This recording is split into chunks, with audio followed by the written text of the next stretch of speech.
Today I am reading from the book Spirit of Homeopathy, book written by Dr.Rajan Sankaran, and chapter number 8, Evolution of Homeopathy. The remaining pages I am reading. Continuation from the last episode. Now, under label PNEI axis, the mind acts on the body through the other three systems: neuro, endocrine, immunology. These four systems are intricately connected to each other, so that specific changes in the psyche can be associated with the specific symptom in the PNEI system. And this system form together one axis, namely the PNEI axis. It is this axis that control and regulate the other system of the body. Neuroendocrine immunology. These four systems are of the body. A specific disturbance in this axis will cause a specific state of whole organism. The dynamic disturbance which a homeopathic drug can cause must act through this axis. The symptoms experienced in this axis will therefore be observed first rather than the local symptom. If a person is born with the acquired during the lifetime tendency to certain specific organ pathology. For example, a person may be born with the tendency to ischemic heart diseases or rheumatoid arthritis, or both together. These tendencies are not activated when there is a normal function of the PNEI system axis, but when there are change in this axis, that is where there is an unhealthy mental state associated with the disturbed functioning of the nervous, endocrine or immunological system. Naturally, this tendency will be activated into the pathological entities. Another subtitle is central disturbance. The symptoms of PNEI axis together represent what I like to call the central disturbance. The central disturbance will naturally create disturbance in each organ system together or lesser extent. The organ system in which it will create most trouble do not depend only on the nature of the disturbance. They will also vary according to the organ susceptibility or weakness of different people. Even though the drug Briana is known to have an affinity for pleura, if the person has predominant tendency to thyroid problem, he may land up with the thyroiditis, but the thyroiditis will have the characteristic of the Briana alba, Briana's disturbance, such as pain in the thyroid worse from the slightest motion. And even though Briana may not have been previously indicated in case of thyroiditis, it will still cure such a case. It is for this reason that we say that if a remedy covers the central disturbance, then it will cure the patient particular pathology, even if that pathology is not typically to that remedy. We shall now examine which symptoms can be considered to be a symptom of a PNEI axis or central disturbance in clinical terms. Symptom of the mental state. Number 1, symptom of the mental state. About the symptom of the mental state of the patient, Hahnemann writes in the paragraph 211 of the Organon that as an accurate observing physician, the symptom of the mental state are the most obvious symptom of the disease. They often chiefly determine the choice of the remedy. Second, general symptom. They include general modality, for example, reaction to heat and cold, noise, movement, etc. These are due to nervous sensitivity and show the peculiar sensitivity of the nervous system. And in general symptom, number 2, changes in appetite and thirst also represent a general disturbance of the body. Number 3, craving and aversion may also represent a peculiar desire of the whole being. Number 4. Sleep and dreams are the function of the mind and the nervous system. Number 5. Sweating pattern are related to the autonomic nervous system. The the order and the stain of the sweat are due to the generalized metabolic changes and do not represent pathology of the sweat glands. So, sweat symptoms are general symptoms. Number 6. Disturbance of the sexual function and impulses, such as menstrual symptom and climactic in the female, or increased or diminished libido in the both sex, etc., are the property of the endocrine system as well as the mind and nervous system. Number 7. Tendency to catch infection, to cold, warts, allergy, etc., are due to immunological changes. These symptoms too are included in the general symptom. Highly peculiar and characteristic symptoms which have no organic basis also directly represent the center of the PNEI axis or disturbance. Certain symptoms in a particular part of the body should not be regarded as a local problem. They have to be treated as a manifestation of the central disturbance. For example, burning sensation of the soul, means it is present in the sulfur, does not represent any pathology of the feet, but is rather a specific change in the nervous system.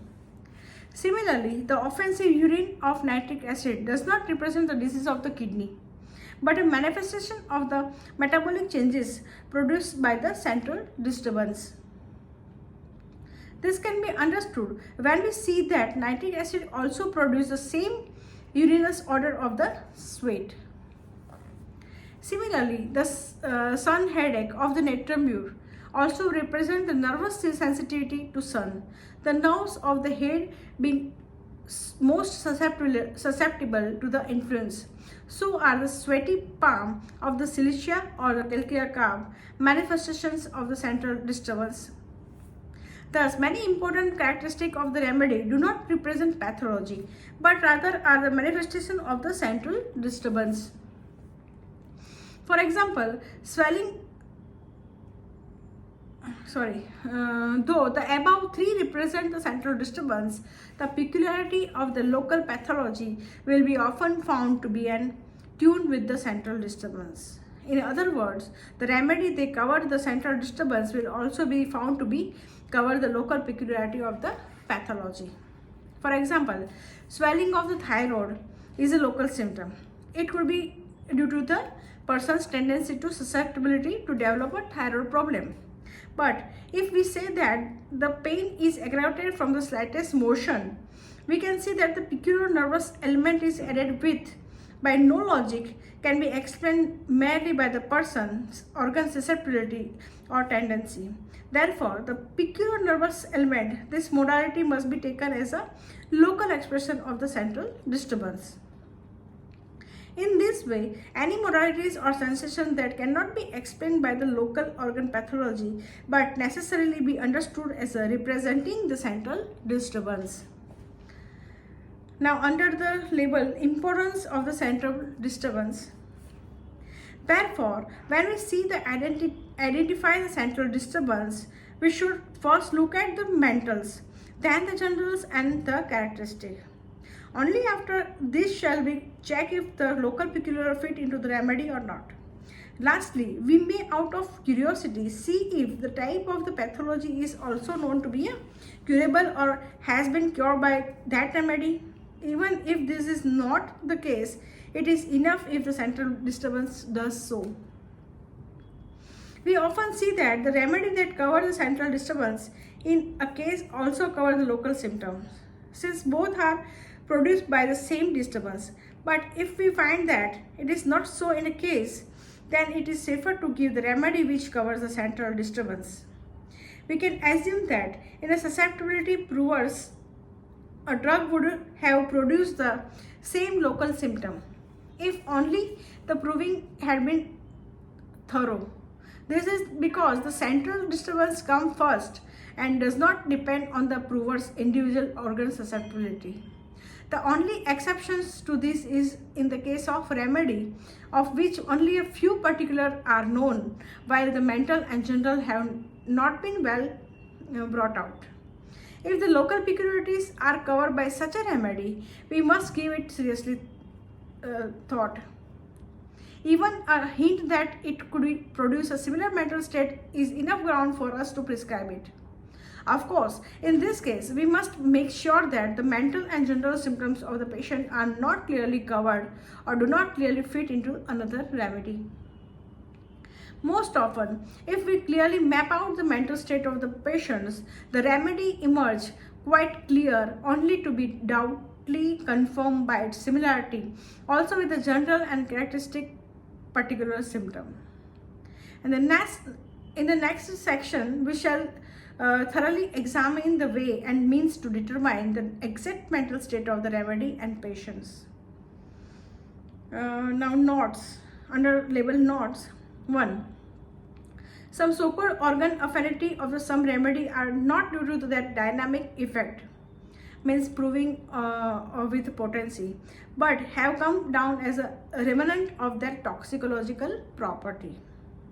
For example, the local irritant action on the bladder and urethra of crude cantharis led many authors to mention the urinary tract as its sphere of action.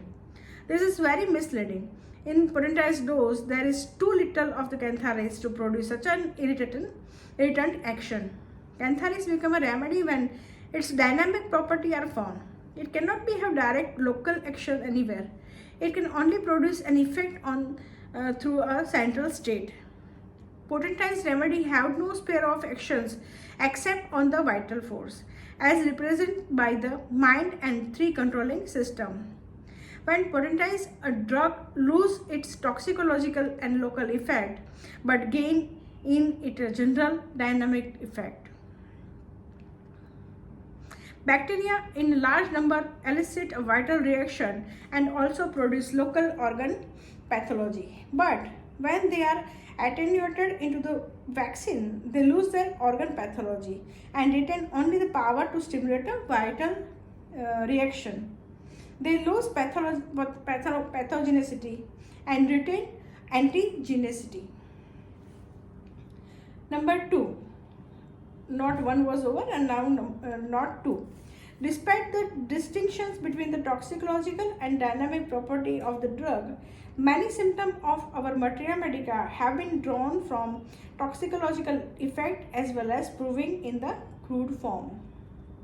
Number 3. From Hahnemann's initial experience with the homeopathy, example from 1790 to 1796, we can see that the second type of homeopathy is also possible, namely organ homeopathy or crude homeopathy.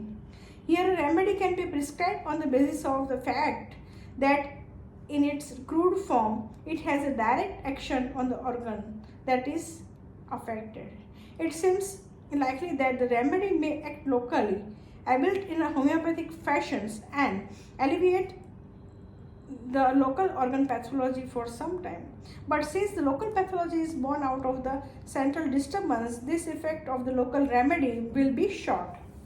What is also possible is that the local pathology might disappear and the disease may express itself in a more important organ, thus complicating the whole case further. The question arises whether the whole of the toxicology is useless to homeopath. Are there any symptoms that can be taken from toxicology as dynamic symptom of the drug? The answer is simple. We have already defined the dynamic effect of the drug on the PNEI system. Therefore, even in toxicology, the functional effect of the drug, even in the crude or toxic dose, on the PNEI system are to be taken as a dynamic symptom of the drug. We can use only these symptoms for the prescribing for patient. These symptoms alone will persist when the remedy is proved in the potency. For example, in opium, we are to take the toxicological effect, not its action on the kidney or spleen and etc. But the dullness of or the sopor is produced on the nervous system and the joyous state is produced on the mind. This symptom will yield to potentize opium together with a pathology or function disorder that goes with them. Thank you.